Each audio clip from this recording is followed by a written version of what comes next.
Hello everyone, स्वागत है आप सभी का आज की एक और नई वीडियो में। आज यहाँ पर हम आपके लिए लेकर आ चुके हैं कक्षा 7 विषय हिंदी का पेपर।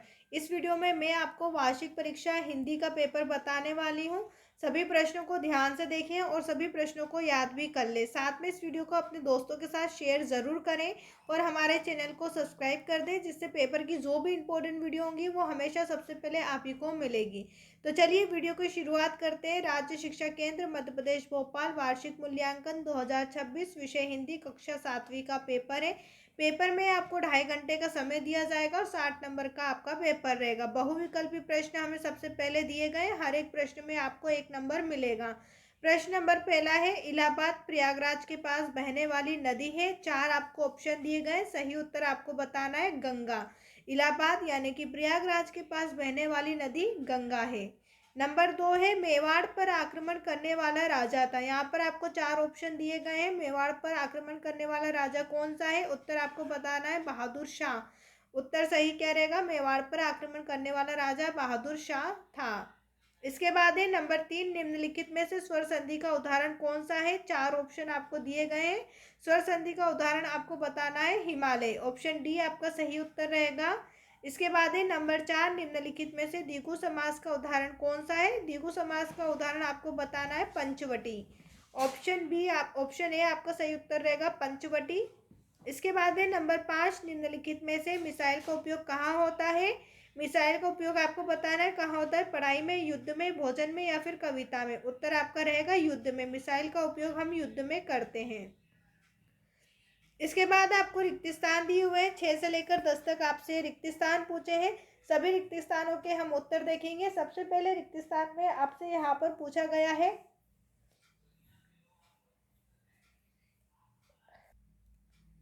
नंबर 6 है, महाराजा छत्रसाल के नाम से विख्यात है। उत्तर आपको लिखना है बुंदेलखंड केसरी। महाराज छत्रसाल बुंदेलखंड केसरी के नाम से विख्यात है। नंबर 7 है, लक्ष्मीबाई ने प्रतिज्ञा की थी कि मैं अपनी रिक्त स्थान नहीं दूंगी। उत्तर आपको रिक्त स्थान में लिखना है झांसी। लक्ष्मीबाई ने प्रतिज्ञा की थी कि मैं अपनी झांसी नहीं दूंगी। प्रश्न नंबर 8 है, प्रगति शब्द में प्र है। उत्तर हमें लिखना है उपसर्ग। प्रगति शब्द में प्र जो हमें दिया गया है वह एक उपसर्ग है।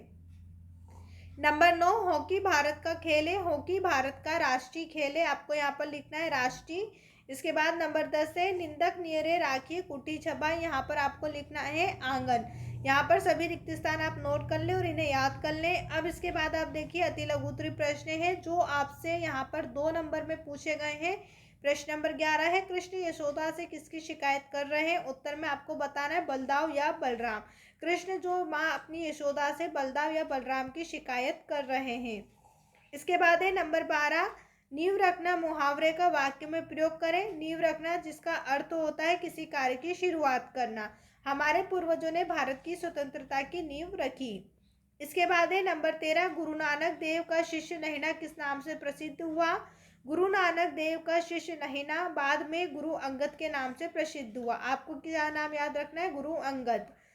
अगला प्रश्न है नंबर 14, काव्य में रस किसे कहते हैं? उत्तर आपको लिखना है काव्य को पढ़ने, सुनने या देखने से पाठक, श्रोता या दर्शक को जिस अलौकिक आनंदमयी अनुभूति होती है उसे हम काव्य कहते हैं।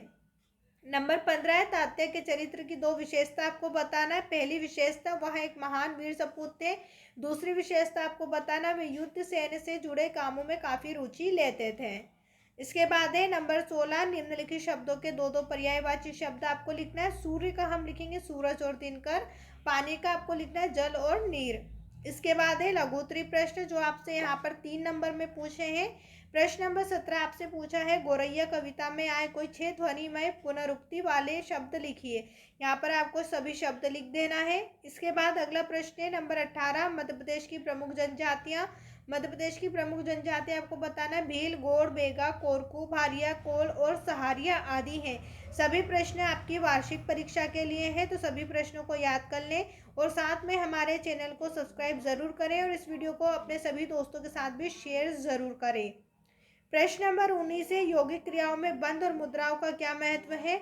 यौगिक क्रियाओं में बंध और मुद्राएं प्राणिक ऊर्जा को नियंत्रित, संतुलित और सुषुम्ना नाड़ी की ओर मोड़ने में महत्वपूर्ण भूमिका निभाती हैं।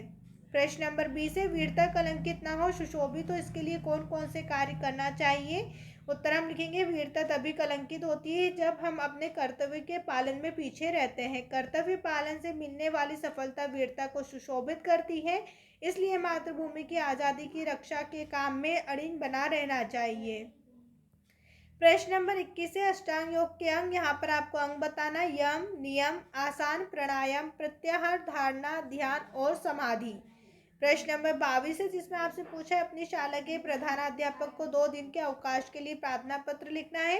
प्रार्थना पत्र यहाँ पर आपको दिया गया है, आप इसका स्क्रीनशॉट लेकर इसे अच्छी तरीके से याद कर लें और साथ में हमारे चैनल को भी ज़रूर सब्सक्राइब कर दें।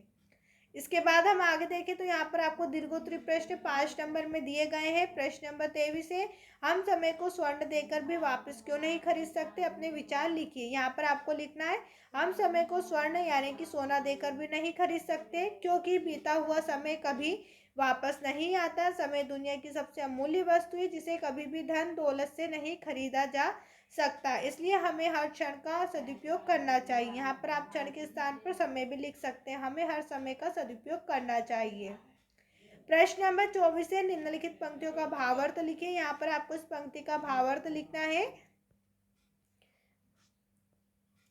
गौरैया हरे भरे पौधों और घास के तिनकों को इकट्ठा करके अपना घोंसला बनाती। सिर्फ आपको इतनी लाइन लिखनी है, गौरैया हरे भरे पौधों और घास के तिनकों को इकट्ठा करके घोंसला बनाती है। ये लाइन आपको नहीं लिखनी है। इसके बाद अगला प्रश्न है, तू प्रति उमंग भरी सी पोती फिरती पानी। इस कविता का नाम एवं इस कवि का भी नाम आपको लिखना है। इस कविता का नाम गौरैया है और कवि का नाम यहाँ पर आपको लिखना है विशाखा मुलमुले।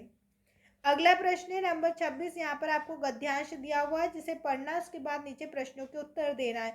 गद्यांश को आप स्वयं अच्छे से पढ़ लें। यहाँ पर हम प्रश्न देखेंगे, गद्यांश का उच्च शीर्षक यहाँ पर आपको लिखना है पुस्तकालय। विद्यालय में इसमें गद्यांश में पुस्तकालय पे बात की गई है, इसका गद्यांश का शीर्षक होगा पुस्तकालय।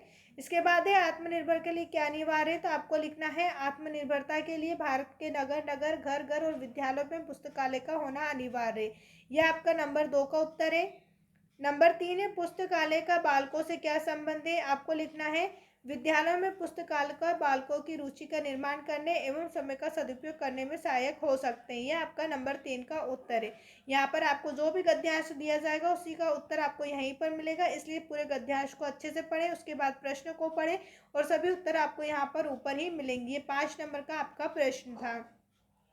इसके बाद नंबर 26 है, निम्नलिखित में से किसी एक विषय पर निबंध। मेरा विद्यालय, मेरी माँ, कोई त्योहार या फिर प्रदूषण। हमने यहाँ पर मेरा विद्यालय और प्रदूषण दोनों के ऊपर लिखा है, आपको एग्जाम में किसी एक पर ही लिखना है। आपको जो ज़्यादा आसान लगे वो आप याद कर लें या फिर आप दोनों भी याद कर सकते हैं। उम्मीद है सभी क्वेश्चन आपको अच्छे से समझ में आ गए होंगे। कहीं डाउट हो तो कमेंट करके ज़रूर पूछें।